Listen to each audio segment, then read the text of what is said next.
wait for the wind to go by so it doesn't mess up the audio. Even though I'll probably mess it up anyways. Hey yo, how's it going everybody? I hope that you're all doing very, very well today.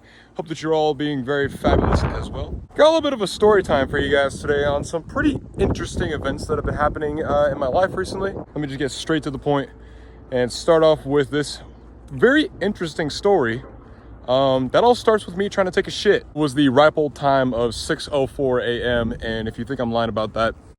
So like any regular human, I got up and went to go take said raging dump.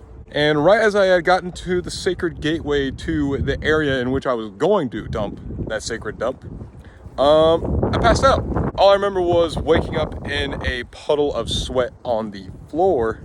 So after some cellular transmissions were made after me passing out, they wheeled me over to the hospital, and upon wheeling me over to the hospital, being hooked up to 90 different machines inside the ambulance, they had found that my blood pressure and my heart rate were ridiculously low. Anyways, we ended up rolling into the hospital.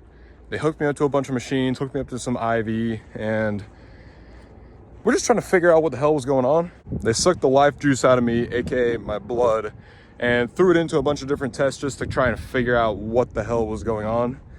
And also coincidentally, that same day, there was a bunch of different specialists that were in the hospital that weren't regularly there. And upon meeting all of them and taking all these tests, there was nothing wrong. I'm talking every single blood test came back good. Every single test for any virus or anything else like that came back good.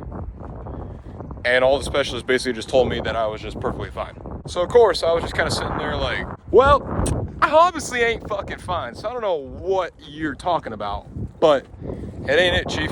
So they continued to run some more tests just to try and figure out what in all was going on, because they couldn't find anything wrong on a surface level. So then they decided to take a little bit of a deeper dive into trying to figure out what it was. And they also wanted to get an x-ray of me just to make sure that I didn't break anything while on the way down when I initially fell. So they wheeled me over to the x-ray room, which is where something pretty fun happened. There was this x-ray machine that I had to basically stand up and hug in order to, do the actual x-ray, process for, just because they were trying to get an x-ray of my chest. Keep in mind, the whole time I had been hooked up to a blood pressure sensor and a heart monitor, and I could just tell that something about that little plan just wasn't gonna go right. So, once you know it, I stood up, gave this thing a great big old bear hug, and then I passed out again. But with the power of 10 nurses, they managed to get me back up into the bed with relative ease, because I'm not that much of a big ass anymore. So anyways, they wheeled me right back to the room that I was staying in. And after a couple more hours of waiting, they were about to discharge me, and the doctor basically said that I was dehydrated. I needed to drink water,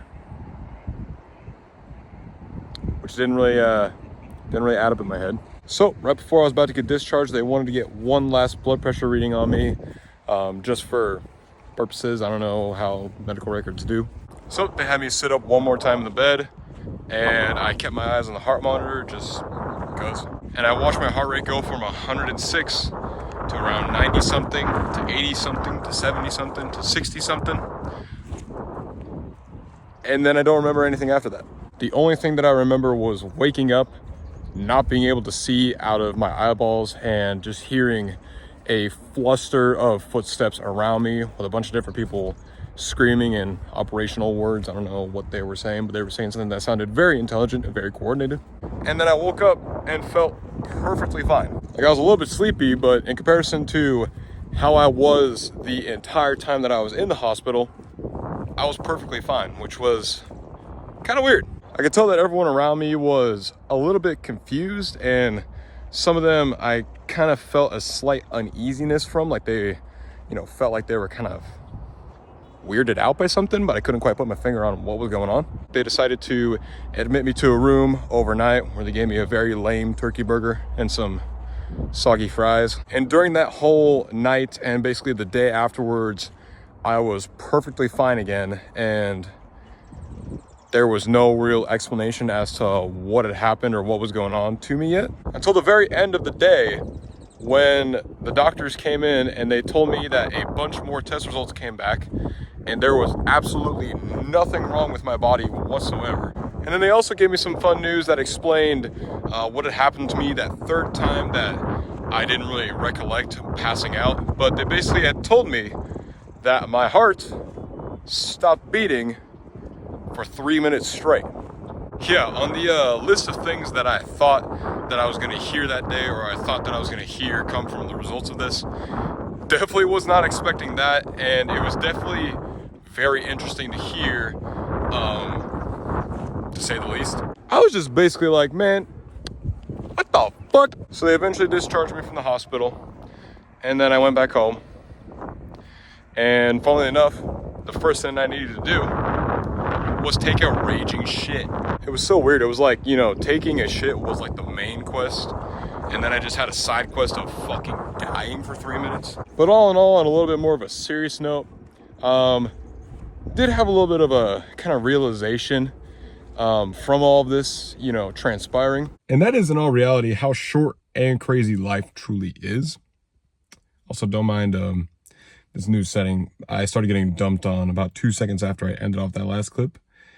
And then I was drenched for the rest of the day, so that was fun, but we're here now.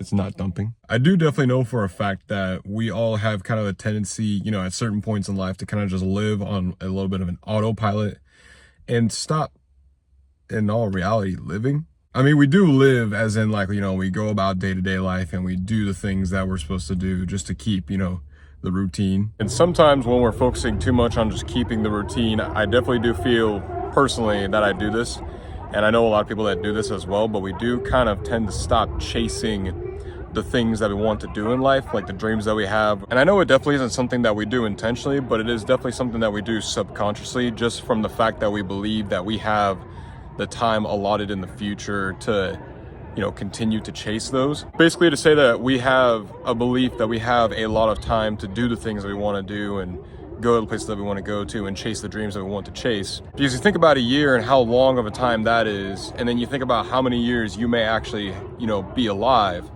it definitely is something that kind of gives us a little bit of a comfort when it comes to, you know, putting things off, you know, not in like a negative aspect, but kind of just putting things off in terms of like stopping chasing, you know, what you want to do. I know in recent times, I definitely have personally lived on kind of this autopilot, and I have put off doing a lot of the things that I want to do just because I believed that, you know, I had so much time to do them, and, you know, that there was always going to be a time in the future to do the things that I wanted to do. However, as this incident taught me, shit can be kind of crazy sometimes. It definitely did help to kind of open my eyes to one thing, and that thing was definitely to never stop persisting, you know, in chasing your dreams or doing the things that you want to do, you know, in life, just because, I mean, in all reality, who knows, you know, what tomorrow may bring. It definitely was one of those, you know, very eventful, kind of impactful moments of my life.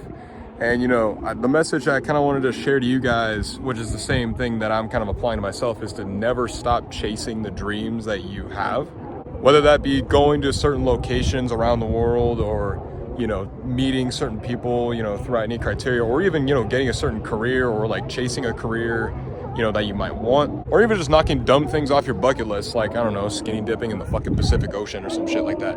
No matter where you are in life or what situation you are in, there will always be time for you to continue to do the things that, you know, like I was just talking about, and always make time for those things, because in all reality, you never know what tomorrow may bring, and tomorrow may just bring some crazy shit, like, you know, your heart stopping for 3 minutes or longer.